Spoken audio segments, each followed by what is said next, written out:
நபிகள் நாயகம் ஸல்லல்லாஹு அலைஹி வஸல்லம் அவர்கள் சொல்லுகிறார்கள், நிஅமத்தானி மக்பூனும் ஃபீஹிமா கஸீருன் மினன் நாஸ். இரண்டு அருட்கொடைகள் இருக்கின்றன. அந்த இரண்டு அருட்கொடைகள் விடயத்திலும் அதிகமான மனிதர்கள் அலட்சியமாக இருக்கின்றார்கள். அதில் ஒன்று அஸ்ஸிஹத்து வல் ஃபராக், ஓய்வும் ஆரோக்கியமும் என்று ரசூலுல்லாஹி ஸல்லல்லாஹு அலைஹி வஸல்லம் சொன்ன செய்தி புகாரிலே பதிவாகி இருக்கின்றது. உண்மையிலேயே ஒரு மனிதன் ஆரோக்கியமாக இருக்கிற ஒரு காலம் என்றால் அது அந்த வாலிப பருவத்தில் தான்.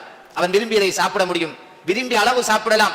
ஆனால் வயோதிபர்களாகிவிட்டால் எவ்வளவுதான் ஆசையாக இருந்தாலும் நமக்கு இருக்கிற நோய் காரணத்தினால் விரும்பியதை சாப்பிட முடியாது, விரும்பிய நேரத்தில் சாப்பிட முடியாது என்று பல்வேறுபட்ட பிரச்சனைகளை நாம் எதிர்கொள்கின்றோம். எனவே இது ஒரு மிகப்பெரிய நிஅமத்து, மிகப்பெரிய அருட்கொடை இந்த வாலிப பருவம் என்பது.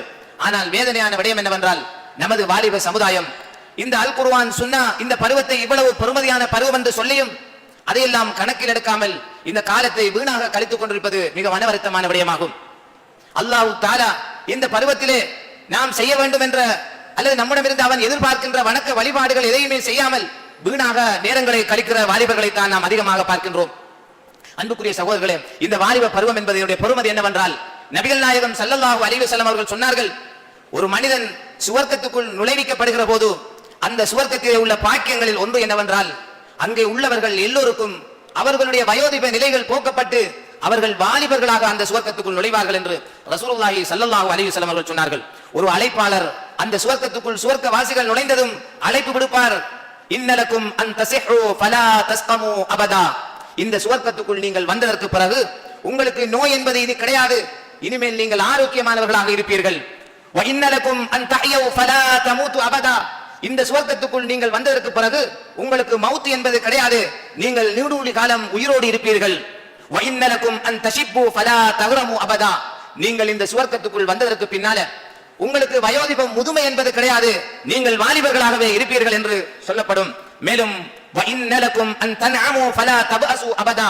நீங்கள் இந்த சுவர்க்கத்துக்குள் வந்ததற்கு பின்னால வசதி வாய்ப்புகளோடு செழிப்பாக வாழ்வீர்கள், கஷ்டங்கள் நோய்கள் சிரமங்கள் என்பது உங்களுக்கு வராது என்று அல்லாஹ்வுடைய ஒரு அழைப்பாளர் அந்த சுவர்க்கவாசிகள் சுவர்க்கத்துக்குள் நுழைந்ததும் சொல்லுவார்கள் அல்லது அழைப்பு விடுப்பார்கள் என்று நபிகள் நாயகம் ஸல்லல்லாஹு அலைஹி வஸல்லம் அவர்கள் சொல்லிவிட்டு பின்வரக்கூடிய அல் குர்ஆனிய வசனத்தை ஓதி காட்டினார்கள். வனூது அன் தில்குமுல் ஜன்னah ஊரிஸ்துமுஹா பிமா குன்தும் தஅமலூன். அவர்கள் அழைப்பு விடுக்கப்படுவார்கள், இதுதான் நீங்கள் வாக்களிக்கப்பட்ட சுவர்க்கம், எனவே இந்த சுவர்க்கத்திலே நீங்கள் நிரந்தரமாக இருப்பீர்கள் நீங்கள் செய்த நல்ல காரியங்களின் காரணமாக என்று சூரத்துல் ஆராப் 43வது வசனத்தை ஓதி காட்டினார்கள். இந்த செய்திகள் எல்லாம் சஹீஹ் முஸ்லிமிலே இடம்பெற்றிருக்கின்றது. எனவே அவ்வளவு பெருமதியான ஒரு பருவம் வாலிப பருவம். ஒரு சுவர்க்கவாசி சுவர்க்கத்துக்குள் போனால் வாலிபனாகத்தான் போவான் என்றால் அந்த பருவம் எவ்வளவு பெரிய ஒரு அருட்கொடை நிஅமத் என்பதை சிந்தித்து பாருங்கள். நபிகள் நாயகம் ஸல்லல்லாஹு அலைஹி வஸல்லம் சொன்னார்கள், 7 கூட்டத்தாருக்கு அந்த மஹ்ஷர் வழியிலே சூரியன் தலைக்கு மேலே கொண்டு வரப்படுகிற போது ஒவ்வொரு மனிதனும் அவனவன் செய்த செயல்களுக்கு ஏற்ப அவர்களுடைய வியர்வைகள் அவர்களை மூழ்கடித்துக் கொள்ளும். சிலரை கரண்டை வரை, சிலரை இடுப்பு வரை, சிலரை மார்பகங்கள், அப்படியாக சிலரை மூழ்கடித்து விடும். அவர்கள் செய்த தீய செயல்களினால் அவர்களுடைய வியர்வைகளை அவர்களை வெள்ளமாக மூழ்கடித்துக் கொள்கின்றது. இப்படியான நேரத்திலே அன்பான சகோதரர்களே, அல்லாஹ்வுடைய நல்லடியார்களே, சில மனிதர்களுக்கு அல்லாஹ் அந்த சூரியன் தலைக்கு மேலே இருக்கிற போது நிழலே இல்லாத அந்த மஹ்ஷருடைய வழியிலே தன்னுடைய நிழலிலே இருந்து நிழல் வழங்குகிறான். 7 கூட்டத்தார்களுக்கு வழங்குகிறான். அதில் ஒரு சாரார் யார் என்று சொன்னால் நபிகள் நாயகம் ஸல்லல்லாஹு அலைஹி வஸல்லம் சொல்லுகிறார்கள், சபஅத்துன் யுதில்லுஹுமுல்லாஹு ஃபீ ظில்லிஹி யௌம லா ظில்ல இல்லா ظில்லுஹு. நிழலே இல்லாத அந்த மஹ்ஷர் வழியிலே அல்லாஹ் தஆலா 7 கூட்டத்தாருக்கு நிழல் வழங்குகிறான். அதில் ஒரு சாராரை பற்றி சொன்னார்கள், வஷாபுன் நஷஅ ஃபீ இபாதத்தி ரப்பிஹி. வாலிப சமுதாயம் தங்களுடைய வாலிபத்தை அல்லாஹ்வுக்கு வணக்கம் செய்வதிலே கழித்தவர்கள். அப்படிப்பட்ட அந்த இளைய சமுதாயத்திற்கு, அந்த வாலிப சமுதாயத்துக்கு அல்லாஹ் தஆலா அந்த நிழலே இல்லாத மஹ்ஷர் வழியிலே தன்னுடைய நிழலில் இருந்து நிழல் வழங்குகிறான் என்று ரசூல் ஸல்லல்லாஹு அலைஹி வஸல்லம் சொன்ன செய்தி புகாரி முஸ்லிம் போன்ற கிரந்தங்களில் பதிவாகி இருக்கின்றது. ஆனால் அன்று வாழ்ந்த வாலிப சமுதாயம், நபி இப்ராஹிம் அலைஹிஸ்ஸலாம் வாலிபராக இருந்து கொண்டு இந்த மார்க்கத்துக்காக அல்லாஹ்வை ஒருமைப்படுத்துவதற்காக பிரச்சாரம் செய்தார்கள். அந்த சமுதாயம் சொல்லிக் கொண்டார்கள், அது ஒரு வாலிபன், அவருடைய பேர் இப்ராஹிம், அவர்தான் இப்படி செய்தார் என்று பேசுகிற அளவுக்கு இருந்தது. அதே போன்று குகைவாசிகளை பற்றி கேள்விப்படுகின்றோம், அவர்களை பற்றி அல் குர்ஆன் சொல்லுகின்றது, அவர்கள் ஒரு வாலிப சமுதாயம் என்றும் அவர்கள் அல்லாஹ்வை ஈமான் கொண்டிருந்தார்கள், நேர்வழியில் மேலும் அவர்களை நாம் அதிகப்படுத்தினோம் என்று அல் குர்ஆன் பேசுகின்றது.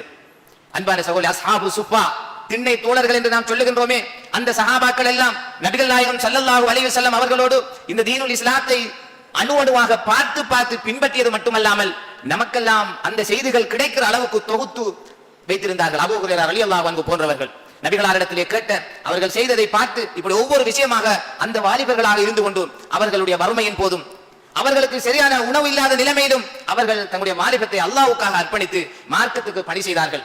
இமாம் புகாரி ரஹிமஹுல்லாஹ் அவர்களை கேள்விப்படுகிறோம், தனது 16 வயதிலிருந்து மார்க்கத்தை படிப்பதற்காக தன்னுடைய ஊரிலே இருந்து வெளிக்கிளம்பி சென்று இன்றைக்கு புகாரி ஹதீஸ் கிரந்தத்தை மிக இலகுவாக நானும் நீங்களும் பார்த்து படிக்கின்ற அளவுக்கு மிகப்பெரிய சேவையை செய்தவர்.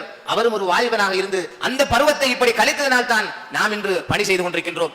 அன்பான சகோதரர்களே, ஆனால் நமது வாலிபர்களுக்கும் இஸ்லாத்துக்கும் என்ன சம்பந்தம் இருக்கிறது என்று கேட்கிற அளவுக்கு மிக கேவலமான முறையில் நமது வாலிபர்கள் போய்கொண்டிருக்கின்றார்கள். அவர்களுடைய நடைமுறைகளிலே இஸ்லாமிய நடைமுறை கிடையாது.